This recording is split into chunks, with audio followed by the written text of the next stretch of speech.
अस्सलाम वालेकुम वरहमतुल्लाहि वबरकातुहू। जनाब अज माशाल्लाह 5 पट्ठा ते एक बकरे की लाट लियांदी है। तो बड़े दोस्त फरमाइश भी करते हैं कि फौजी भाई खूबसूरत और नायाब तोहफे लिया दियो। तो अज मेरा वीडियो ना रहा, वीडियो ने स्किप ना करें कि इंशाअल्लाह तुहानू लख रुपए की बकरियों की माशाल्लाह पट्ठा चेक करावांगे।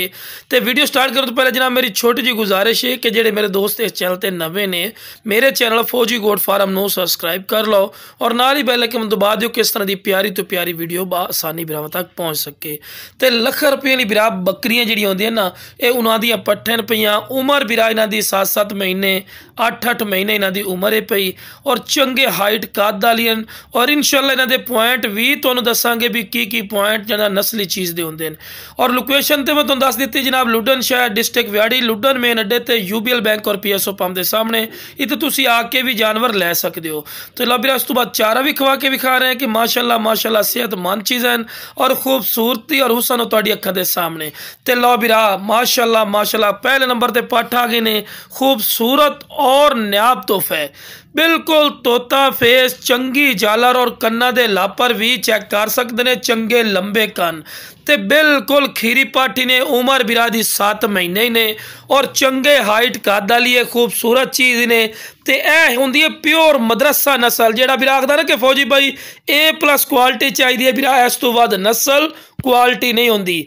हर पॉइंट जबरदस्त ने, वेल भी चेक कर सकते हैं, चंगी लंबी वेल लंबी गर्दन दे ने कन्ना दे लापर और पैर बिरा बनन क्योंकि तुहानू वीडियो बना के चेक करवानी होंदी है।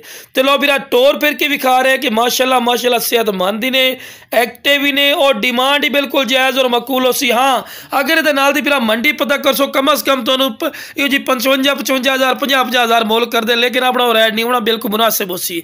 तो लो बिरा हुसन और खूबसूरती दी माशाअल्लाह फिर इंतहा हो गई ने।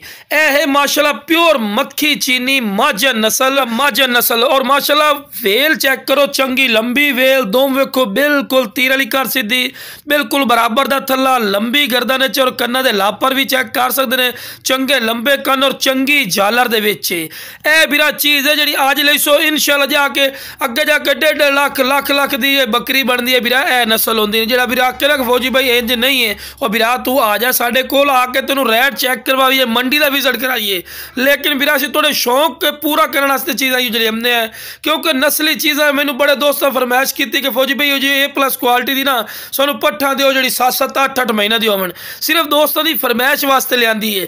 तो जो शौकीन भाई होंदा ना जिसनों पता है इसकी नस्ल का और इस क्वालिटी का उन्होंने बड़ा पता है कि वाकई कोई चीज़ है, लेकिन डिमांड भी बिल्कुल जायज़ मकूल ने। हाँ एक दो ले सो उन्हों का रेट लै दो सी जिस तरह पट्ठ वेख रहे हैं मदरसा मंडी के बिरा 45-50 हज़ार रुपए की पट्ठ है, लेकिन जनाब तुहानू की रेट तो मिल सी तुहाडी सोच तो कम, लेकिन वीडियो ना रखना है। और खीरी पट्ठ ने कोई धुंधी चौकी नहीं। तो लो बिरा टोर फिर के विखा रहे हैं, कोई लंगड़ी लूली नहीं, सेहतमंद और माशाल्लाह एक्टिव ने और खूबसूरत और नायाब तोहफा, इस तो वध हुसन खूबसूरती बिरा नहीं होंदी। तो इस तो बाद तुहानू तीसरे नंबर वाली पट्ठ चेक करवाई ना जनाब तीसरे नंबर वाली आ गई वाइट खट्टी मक्खी चीनी माशाल्लाह पट्ठ ने उम्र दी 6-7 महीने और वेल भी चेक कर सकते हैं, चंगी लंबी वेल और दो वेखो बिल्कुल तीर वाली कर सीधी जनाब खूबसूरत चीज़ें पईयां। जितनी बंदा तरीफा करे बिरा फायदा कोई नहीं होता, चीज़ जी होंगी ना अपने आप ही बोलती कि वाकई कोई चीज़ खड़ी है। तो बिरा हर पॉइंट जबरदस्ती ने जेडे साडे फार्मर दोस्त अक्सर आखते हैं कि फौजी भाई शौक पूरा करना है, तो शौक पूरा नहीं होता पिया बिरा, इस तो वध शौक नस्ल क्वालिटी नहीं होंदी ने। अज तुहानू 1000 रुपये मिल सन तो कल अगे जाके तो ये लख रुपये की बकरियां बन जावनियां।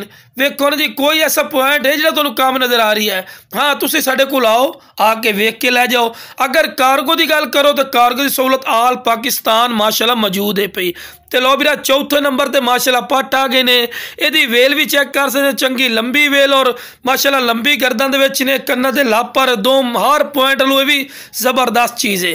तो डिमांड की गल की जाए जनाब अगर कोई कठिया पंजे दी पंजे पट्ठा और एक बकरा लवे जनाब ਇਹਦੀ ਡਿਮਾਂਡ ਕੀ ਕਰ ਰਹੇ ਕੋਈ ਵੀਰਾ 30-35 रुपये डिमांड नहीं करनी, बिल्कुल मुनासिब डिमांड ने, सिर्फ जनाब 26-26 जाओ बिरा फिर भी प्यार मुहब्बत हो जासी है। नहीं कि 26-26 रुपये रेट ला जिए फिक्स हो गया जी, बाटा रेट हो गया जी, स्टांप लग गए। नहीं बिरा तुसी कॉल करनी है, थोड़ी कॉल की इज्जत हो सी, रिस्पैक्ट हो सी और बिल्कुल मुनासिब रेट ते मिल जासी।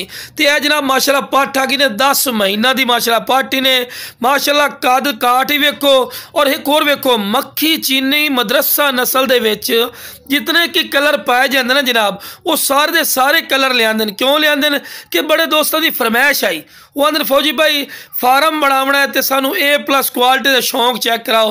तो जनाब ये बड़ी मुश्किल नाल मिलते हैं, एक दो जानवर लियावने पौंदे हैं तो लिया के सिर्फ भाइयों वास्ते लियाने हैं और चीज़ लियाने जिन्होंने चीज़ आखते हैं, अनमोल तोहफा ही नहीं।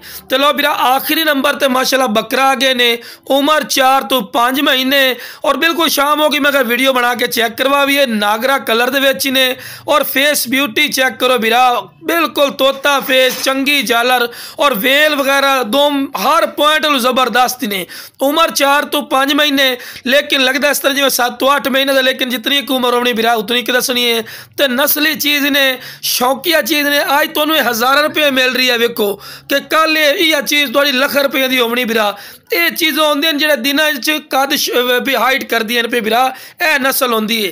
तो जिस बिरा चाहिए जनाब स्क्रीन पर नंबर चल रहे हैं, इस पर राबता कर ले इंशाल्लाह।